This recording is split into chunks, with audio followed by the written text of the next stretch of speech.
What's up and welcome back to Interpreting the Stars, where today we're talking about Bad Ben 8 Pandemic. If you followed my channel for a while, you know that I've reviewed a few of these movies and I haven't always been a fan. I think you need to be in the right mindset when you watch them, especially if you review movies like I do. Bad Ben isn't like many other films, primarily because it wasn't ever really trying to be like anything else. It's a horror comedy in its purest form. What do I mean by that? I mean, thematically, the subject matter revolves around horror, and every chance Nigel Bach gets in his films, he cracks a joke. If you see this, do not go in expecting it to be like anything else. Watch it as its own thing, with an open mind.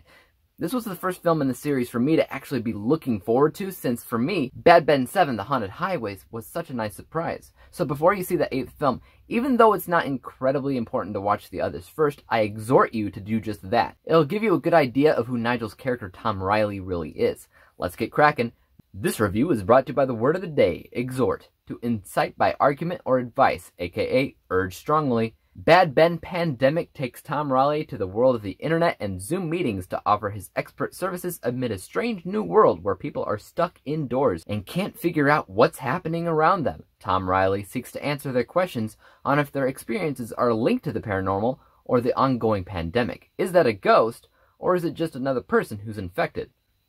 I've been on both sides of the same coin with these Bad Ben films, where I've hated them and thought they were terrible, all the way to actually enjoying the heck out of them, because regardless on what you think about them, the one thing that you can't ignore or deny is the fact that Nigel Bach has always been able to change his films up just enough for each one to be different than one another, but still have it be considered found footage. He sometimes is able to make his films relevant for the time it came out in too. Not too long ago, he came out with Bad Ben, The Mandela Effect, and that came out around the same time I saw a ton of people start talking about how crazy this Mandela Effect thing is. And it introduced us to the idea of parallel universes, which this film even touches base on. But he's always doing this. He's always changing things up. You had the first film that felt the most like, Paranormal Activity or something. The second film was a prequel to that with an entirely different cast.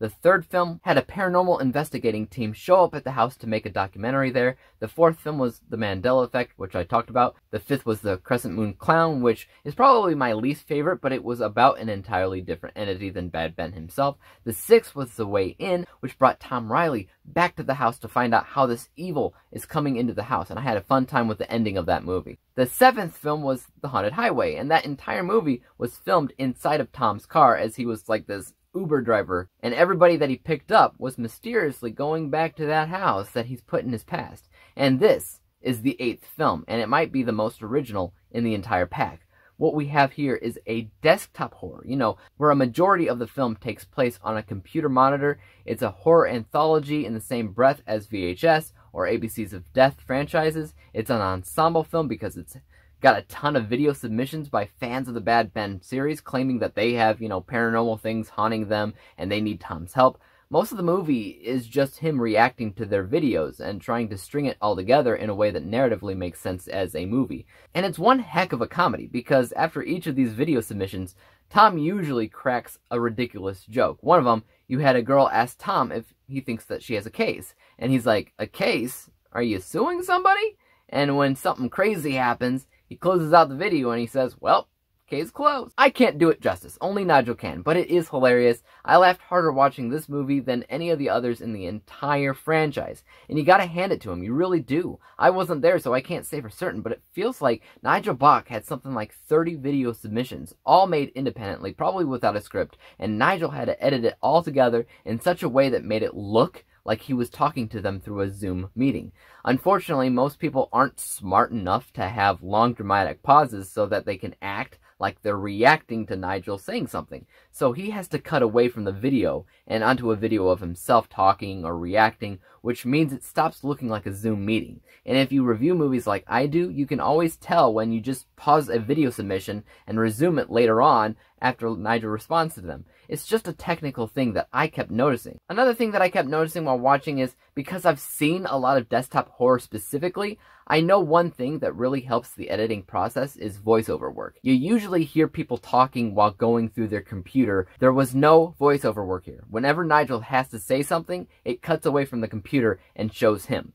It should have been voiceover, or possibly a picture-in-picture shot of Nigel talking into a webcam on the monitor itself. I'm forced to think about movies like Searching or Unfriended, which do this really well. That way, it never cuts away from the desktop, but you still see the main character's reactions to stuff. The last problem that I have to talk about here is the problem with anthology itself. That is, narratively, nobody really has any purpose in the film. I mean, you're kind of forced to have this problem, and it was something that I feared about for a couple of months now, but these people don't affect Nigel, nor does Nigel affect them. If you really think about it, it really is just a collection of reactions, which is not a narrative. So if you're forced to ask what the point is, I think you might have a difficult time. But if you can shut your brain off and enjoy this movie because it's funny, and it is, then I think you can have a great time with it. After Nigel aired this on his Facebook page, I commented saying that it was wonderful and I had a great time. And it's true. Just because it has some technical problems doesn't change the fact that my experience with it was fantastic. And I have to say, that's probably true for any of the films in the series. And I can't tell you how much that's important. Let's go ahead and check out my final score. First, my unbiased technical score is low. It's low because my technical rating is based on how movies normally operate. I have already said that you should not watch this movie or any others in the franchise like a Hollywood film. So take this technical score with a grain of salt. But it's 48%. The bias score, though, that's where it's at. Because these movies are all about entertaining you, and I had a great time with this film. So much so that my bias score is 86%. When we average out the two scores, we come to the final score of 67%. 67 out of 100 possible stars, which is my official rating of the film because I personally can't ignore those technical areas that could have been dealt with a little bit better. But as it is, color me impressed and entertained, and if you're watching Nigel, I highly anticipate a 9th film if you do decide to do it.